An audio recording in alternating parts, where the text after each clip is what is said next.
Pope Francis के निधन के बाद कैथोलिक चर्च में नए पोप के चुनाव की प्रक्रिया शुरू हो गई है। 135 कार्डिनल्स, जिनमें से अधिकांश को पोप फ्रांसिस ने नियुक्त किया था, आगामी कॉन्क्लेव में भाग लेंगे।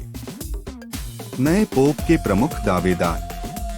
वेटिकन और वैश्विक चर्च में चर्चा के अनुसार निम्नलिखित 5 कार्डिनल्स को नए पोप बनने के संभावित दावेदारों में माना जा रहा है। Cardinal Pietro Parolin, Italy. Vatican के सचिव राज्य के रूप में पारोलिन एक अनुभवी राजनयिक हैं। उनका अनुभव और वेटिकन प्रशासन में गहरी समझ उन्हें एक मजबूत उम्मीदवार बनाती है। Cardinal Luis Antonio Tagle, Philippines. Asia के सबसे प्रमुख कैथोलिक नेता टैगले की विनम्रता और गरीबों के प्रति सहानुभूति उन्हें एक लोकप्रिय उम्मीदवार बनाती है। Cardinal Matteo Zuppi, Italy.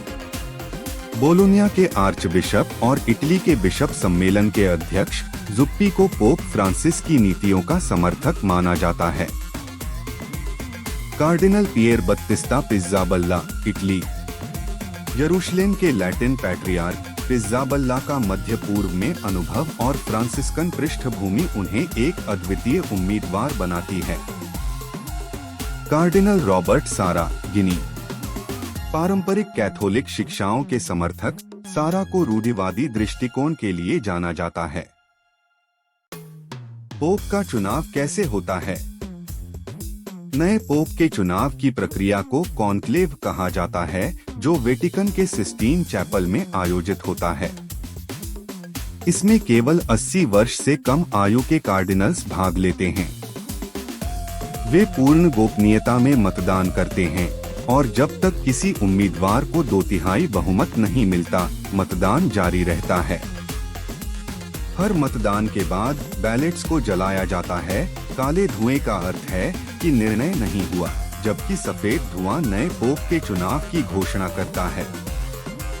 Conclave के दौरान कार्डिनल्स बाहरी दुनिया से पूरी तरह से कटे रहते हैं, ताकि वे बिना किसी बाहरी प्रभाव के निर्णय ले सकें। यह प्रक्रिया पारंपरिक रूप से 15 से 20 दिनों के भीतर पूरी होती है, लेकिन आवश्यकता पड़ने पर इसे बढ़ाया भी जा सकता है। नए पोप के चुनाव की प्रक्रिया आधिकारिक रूप से 5 मई 2025 से शुरू होने की संभावना है।